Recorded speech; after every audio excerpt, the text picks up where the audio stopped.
Le miracle a un visage, celui ridé mais rayonnant de Marie-Madeleine Koulosa Malonga, qui a soufflé ce samedi 15 novembre 2025 sur ses 105 bougies. Une femme forgée dans une autre époque, une étoile de résistance dans un monde où tout semble fragile. À son âge, elle marche sans assistance, parle avec une lucidité étonnante, mange toute seule, se lave toute seule et fait rarissime, ses dents sont encore en parfait état. Pourtant, ce qui bouleverse le plus, ce n'est pas sa force physique, c'est son inébranlable volonté de vivre. À 105 ans, elle parle déjà de reprendre son activité génératrice de revenus, question de s'occuper. Kufana pele kufana mingi nafali mingi balabu naningisaka nzoto nasaka bwayo muima musala mukemuke mbira wana nakangi koko nanga atina balabala kozamba likuta. Entre 12 accouchements et la perte, la vie ne lui a pourtant fait aucun cadeau. 12 accouchements, 12 combats. Aujourd'hui, il ne lui reste que 4 enfants. Le poids de cette réalité suffirait à briser n'importe qui. Mais pas cette femme. Elle demeure forte et toujours positive. Août 2025, l'épisode tragique.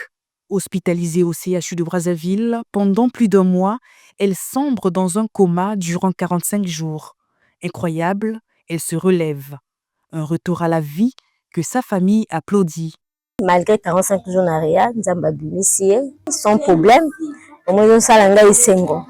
Là, on a à l'hôpital, il y a qui facilité et belé, toi qui na bango, bakendaki, belé, même que bimanaye, ba docteur, ba kamoki, maman pour le sa obion, keda kabi oui, na kendako. Maman ne isengo na kumona, ezali ko mawate na batwe bakendaki, mais isengo Nzambe abombiye. Une lignée façonnée pour défier le temps. Il nous a été confié que la grand-mère de cette doyenne serait morte à 130 ans, sa mère à 120 ans et son oncle à 110 ans. Si Marie-Madeleine Koulosa Malonga sourit et souhaite vivre encore longtemps, pendant que ses égaux appellent la mort, il y a un nom derrière cette immense joie de vivre. Docteur Mafuana, sa gériatre. Une femme dont la douceur, la rigueur et l'amour du métier sont décrits presque comme un remède en soi. Elle est en exercice au CHU de Brazzaville et à la maison médicale France-Congo. Déjà à 105 ans, c'est pas donné à tout le monde, donc en termes d'espérance de vie, voilà, c'est déjà beaucoup gagné.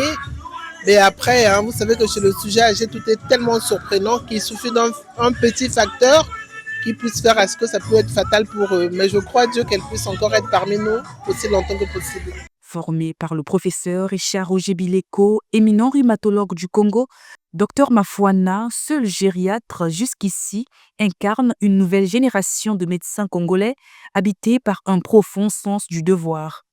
Dans un pays où l'espérance de vie moyenne dépasse à peine 65 ans, le cas de cette centenaire, qui n'est pas née vert, puisqu'elle détient encore son acte de naissance, interroge, puis inspire. Comment une femme sortie du coma, âgée de 105 ans, peut-elle encore être là, debout, souriante, prête à entreprendre, au-delà du respect de son alimentation, de son suivi médical? La réponse est dans ses fous rires. Marie-Madeleine Koulosa Malonga est née dans le district de Boko et réside dans le 7e arrondissement de Brazzaville, au Filou.